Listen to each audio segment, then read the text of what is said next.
There, everyone. So saw maintenance is pretty important if you want to keep your saws running in tip-top shape. This is about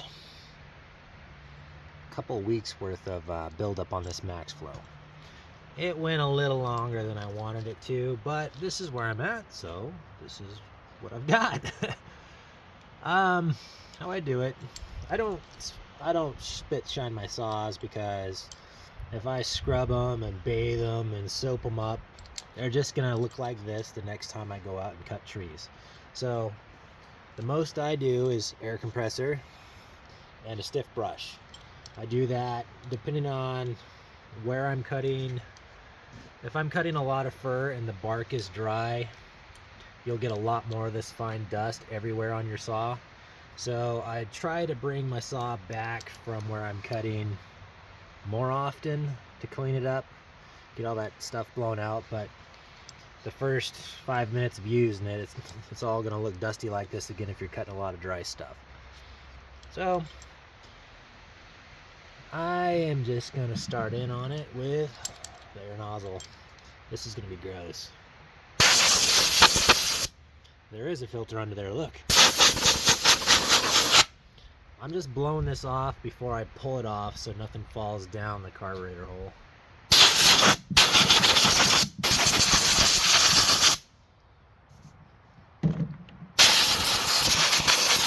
You get a lot of chips that get sucked in behind the engine too. You want to check the fins and see if there's any chips built up in there. As you can see, let's see if I can get this to zoom in. Right down in there, there's a stick stuck in there. It's from slash and brush. So that's got to come out. It could potentially light on fire. It hasn't. I'm sure it's been in there a while, but the stuff you want to look at while you're kind of cleaning up your saw a little bit. It's always good to pull the covers off and take a look-see in there. See how bad things are getting gunked up.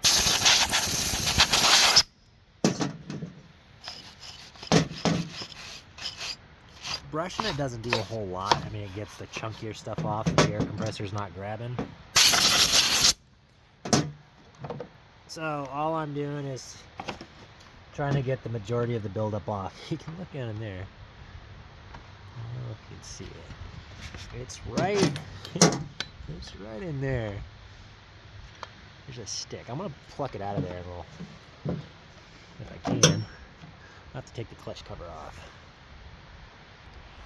I've got it semi-loose. Don't have my handy dandy ratchet wrench with me right now. Bit of a tongue twister. A ratchet wrench. Say it really fast when you're tired. Or a ratchet wrench.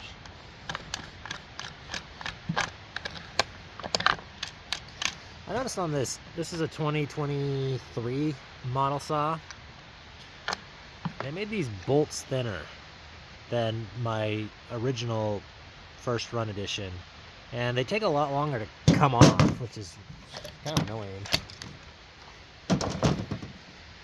Alright, stick. See if we can fish you out of there without... Might have to get pliers. You get spackle on these fins in here, so it's good just to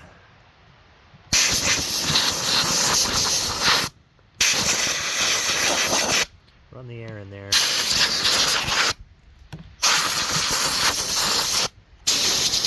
Make sure your oil port's clean. Don't blow like right into it, because you might jam gunk down the hole, but just kind of past it, not in it. I don't want to have to take my handlebar off to get that out.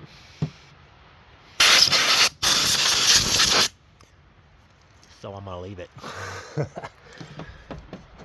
It'll work its way out. It's not a very big piece. It's just like a little green.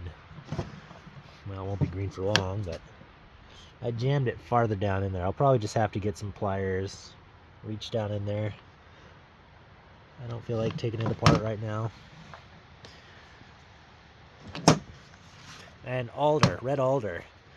You cut the bark and it cakes red all over your saw, and it'll end up dyeing your plastic yellow.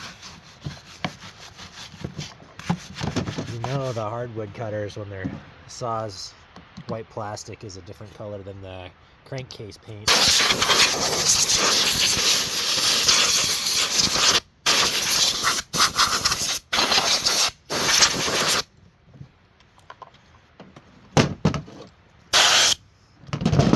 So for the fins, you can take this apart, make sure there's nothing stuck in there. Probably will later, not right now. Just gonna kind of blow the loose stuff out of there.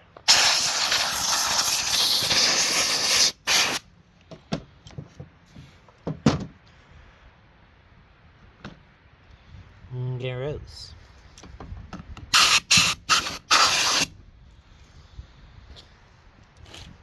Yeah, there is some fines that have gone by. It's not great. You can see in there. There's a little bit. It's really hard, even with a max flow. So what I do is I run the filter goop around this so it sticks to the plastic if fines come in. But look, it just caves the filter down right up here. It's not the best design. I should probably check it more frequently. And I've got a double seal on this right here so it squishes in tighter. But if you're cutting really dry wood or fine bark, it still likes to get past a little bit. So yeah, I really kind of keep upkeep on these. Keep the upkeep on these 500i's. They don't. I don't know. My 661 doesn't have this problem. It clamps on there great, but how they've got the filter coming down here and pushes against the handle, it just creates a hole, more or less. It's not as thick all the way around because it's collapsing this one side. Oh yeah, pretty much about it. I don't think I'm gonna show any more brushing on the power head. You guys have probably seen enough of this. It's always good to keep your caps cleaned off too. Brush them off every now and then. I usually use my glove when I'm in the field. Just kind of wipe both oil and gas. Keep stuff out of there. Clean your fuel tank out occasionally so your filter doesn't get clogged. Change your filter occasionally is always a good idea. Non-ethanol gas is a really good idea. All right, there's enough shop talk for the day. Have a good one, everyone.